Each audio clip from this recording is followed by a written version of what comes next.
Hi everyone, welcome to my channel. ఇవాల్టి recipe రొయ్యలు కోడిగుడ్ల కూర. ఇంగ్రీడియంట్స్ అన్నీ డిస్క్రిప్షన్ బాక్స్లో మెన్షన్ చేశాను. ఇప్పుడు ఒక ప్యాన్లో ఆయిల్ వేసుకొని అందులో కొంచెం ఉప్పు పసుపు వేసి ఉడికించిన కోడిగుడ్లను కూడా వేసి ఒక 2 నిమిషాల పాటు వేయించండి. కోడిగుడ్లని గోల్డెన్ బ్రౌన్ వచ్చేదాకా వేయించుకొని ఈ వేగిన కోడిగుడ్లన్నీ ఒక బౌల్లోకి తీసి పక్కన పెట్టుకోండి. ఇప్పుడు అదే ప్యాన్లో ఇంకొంచెం ఆయిల్ వేసుకొని కట్ చేసి పెట్టుకున్న ఉల్లిపాయ ముక్కలు పచ్చిమిర్చి ముక్కలు వేసి గోల్డెన్ బ్రౌన్ వచ్చేదాకా ఫ్రై చేయండి.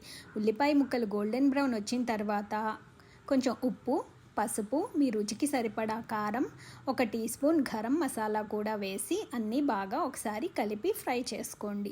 ఈ మసాలాలన్నీ ఒక 2 నిమిషాలు వేగిన తర్వాత శుభ్రంగా కడిగి పెట్టుకున్న రొయ్యల్ని కూడా వేసేసి అన్నీ బాగా కలిసేలాగా ఒకసారి బాగా కలుపుకోండి.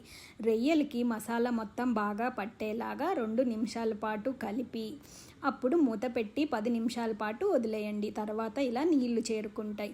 మళ్ళీ ఒకసారి బాగా కలిపి మూత పెట్టేసి ఇప్పుడు ఆ నీళ్లు మొత్తం బాగా దగ్గరయ్యేదాకా ఫ్రై చేసుకోండి. ఇలా ఫ్రై అయిన దానిలో ఒక 2 టేబుల్ స్పూన్ల అల్లం వెల్లుల్లి పేస్ట్ వేసి అల్లం వెల్లుల్లి పచ్చివాసన పోయేదాకా వేయించుకోండి.